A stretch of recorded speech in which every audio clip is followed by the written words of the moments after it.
You know, God is alive. Jesus is real. I saw this testimony by this athlete in the US, Demario Davies, and it inspired me a lot. Let me let you listen to the testimony. Here it is. I started to realize something. We play this game on Sundays, and it's really the Lord's Day. And the day we should be worshiping the Lord, a lot of times the players are getting worship, and we get to go on this ball field. So since so many of us didn't get to go to church today, I have a word that I want to share. I know this is a little untraditional, so like I said, buckle up.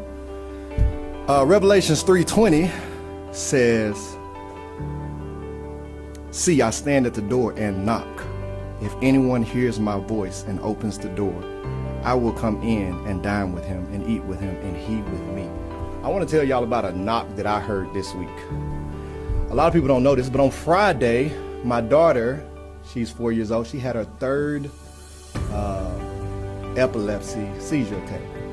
It's my same daughter who survived retinoblastoma. She's been totally cleared of that, but she had her third seizure, and it's been almost 2 years. She was about a month away. If she would have had no seizures for one more month, then she would have been off the medicine, but now we have to start that clock all the way over. It was on Friday when a bunch of kids were over at the house and she was playing. I noticed something was off, and I told her mom I thought she was having a seizure. My mom was pretty good. She saw it, my wife, and we took her in the room, didn't want to cause a scene, and she started to foam at the mouth, and it was her worst seizure. For 30 minutes, she seized. She wouldn't come, and we had to call the paramedics. They came, and so over the course of time, it ended up being a total of 30 minutes. They got her in. My wife got in the paramedics with her. I got behind them driving. You can imagine all the thoughts that's racing through your mind. The last sight you see of your daughter is she's totally out of it. Got to the hospital, and my wife told me that my daughter stopped breathing in the car twice. So I'm, of course, praying. We get to the hospital. They give her a bunch of medicine. She sees her stop. She's laying there. And at this point, if she sees for 30 minutes, you start to fear there could be development issues that could mess with her brain. She stopped breathing. If there was no oxygen going to her brain, you're starting to think about her speech be slurred or anything, or worse. So we prayed, and she had medicine, and my wife and I had to stay overnight at the hospital. And in the middle of the night, probably about 3 o'clock, I heard a knock. And the knock was my daughter. I prayed for her. I said, God, let this just be an attack from the enemy. He's just trying to be a distraction, and let him have overplayed his hand, and my daughter come back stronger than before. When I heard my daughter talk in the middle of the night, and my daughter, she doesn't have any development issues, praise God. She doesn't have any slurred speech, prior to this. She woke up talking clearer than she was talking before. Now, anyone who deals with epilepsy knows that it takes a few days for them to come back. They usually can get back to normal wherever they were, but it takes a couple of days. They're groggy. It's a lot because what their body is like, it's like the TV just staticking in their brain.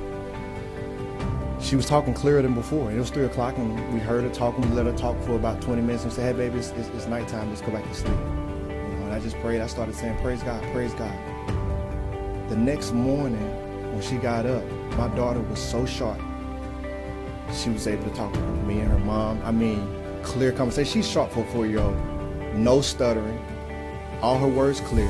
And my daughter, like I said, my daughter's already sharp. She was sharper than before.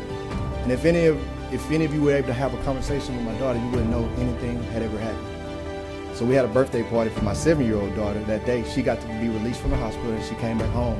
And it was as if nothing was happening. She was playing with the kids the day before, and she had the worst seizure that she had ever had.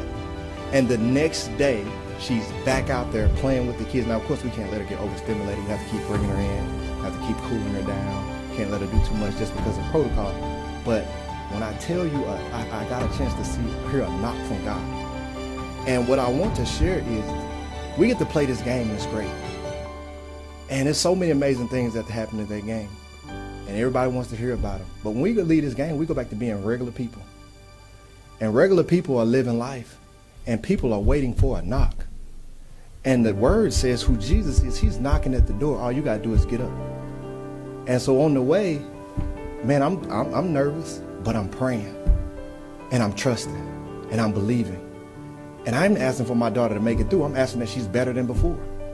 And God gave me just what I asked for plus some. I was blown away. And at that point, I knew, well, the game is going to take care of itself. My knock had already been answered.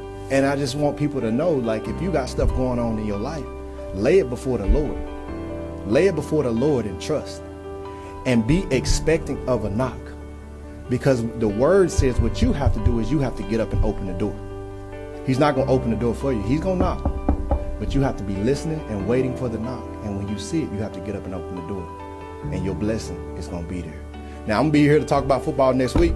I wish y'all well. Happy Sunday and praise God. Thank y'all.